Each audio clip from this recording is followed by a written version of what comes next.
даде си живота, непосилна люта бран.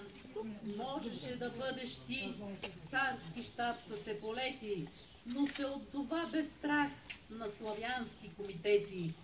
Тръгна смело в бой суров срещу неверни мюсюлмани. В онзи сноен юлски ден даде своя млад живот за честта на братята славяни. Признателни, обичащите, те решиха на площада в Пределина своето име да приемат и Киреево се появи в свободната родина. Гордо ширнал снагата между двата изполина, Връшка, Чука и Черноглав. С теб, Киреево, дивно място, ние всички се гордеем. От твоята хубост са пленени, свещена гордост е за нас. От Връшка Чука сме родени. В твоята земя се крият черно злато, антрацити, бяло злато от варовик в недрата ти зарити. Славим тебе, капитане, тебе Бог те е дарил, ние потомците ще помним вечно твоя образ мил.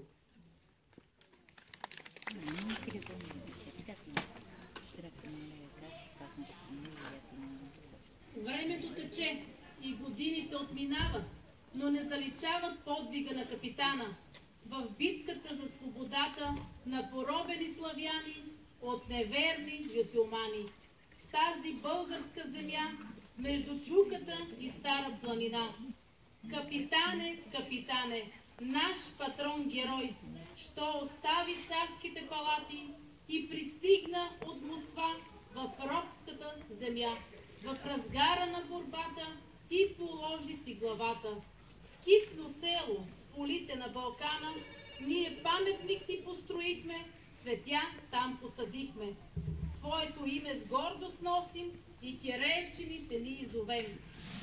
Пътнико, поспри и си отдъхни, поклон и цветя пред паметника на Киреев положи.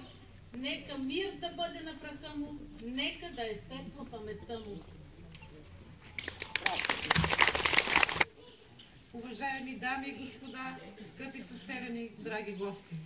За мен е голяма чест да ви приветствам с добре дошли, за да почетем и отдадем заслуженото уважение към живота и делото на един велик човек и славянофил. Днес се навършват 140 години от смъртта на капитан Николай Алексеевич Киреев. Човекът, който с безпримерния си подвиг и героична смърт записва името си в нашата история, пролял кръвта си на българска земя за освобождението ни от турско робство. Капитан Николай Алексеевич Киреев е роден на 22 август 1841 година в Москва. Знатен род, един от най-активните славянофили и застъпници на българската кауза при решаването на източния въпрос в края на миналия век. Млад, красив, богат, 35 годишен щабс-капитан, Киреев станал един от най-активните ръководители на Петербургския славянски комитет. Един изключителен мъж, герой, но винаги скромен и обикновен. На тази възраст напуска армията и се преселва в Австро-Унгария.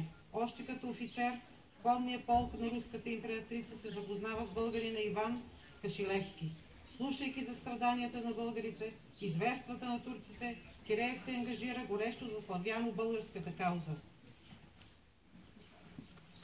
Свързва се с Панайот Хитов и сформира отряд, чиято задача е да удари в тил сражаващите се турски части при Връшка Чука и да направи пробив към Кула, за да повдигне населението на Раковица и Старопатица на въстание. Помощника на капитан Киреев, капитан Илия Цветкович, получава заповед от генерал Черняев да нападнат Раковица на 5 юли 1876 година. В изпълнение на тази задача отрядът пристига на половин час път от Раковица, където нощува. На 6 юли при зори пристига майор Киреев и нарежда на капитан Цветкович да се заеме изходна позиция. Битката започва в 8:30 сутринта. От релацията на капитан Цветкович четем: като влязохме в боя, той неустрашимо водеше към турските окопи, държейки ръката си на револвера, който висеше на пояса му и така бе покосен от куршума, който беше сгоден за мишена в своята бяла рубашка, снажен и личен.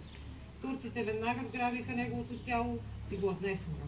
Това беше наистина дивен и благороден русин. Четата на Киреев е разположена в древна и рядка гора, изложена в дурските куршуми.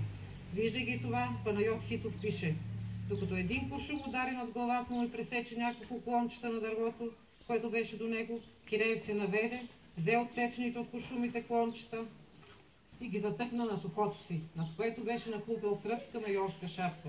На 6 юли 1876 година, начело на 1000 доброволци българи, в бушуващата сръбско-турска война загива капитан Николай Алексеевич Киреев, секретар на Петербургския славянски комитет.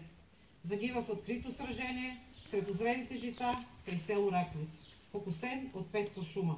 До последен дъх повтаря своя призив: вперед, братцай! Русия е потресена от неговата смърт.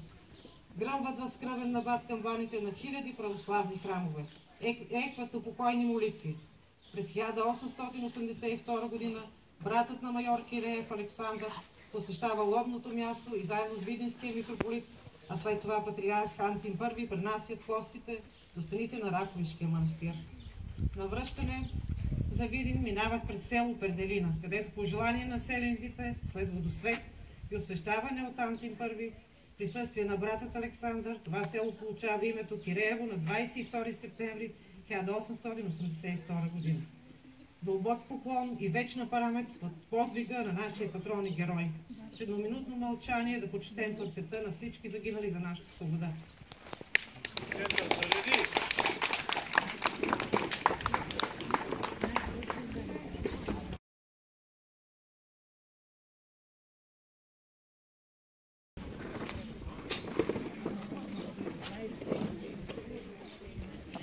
Падналите герои за свободата на България и капитан Киреев.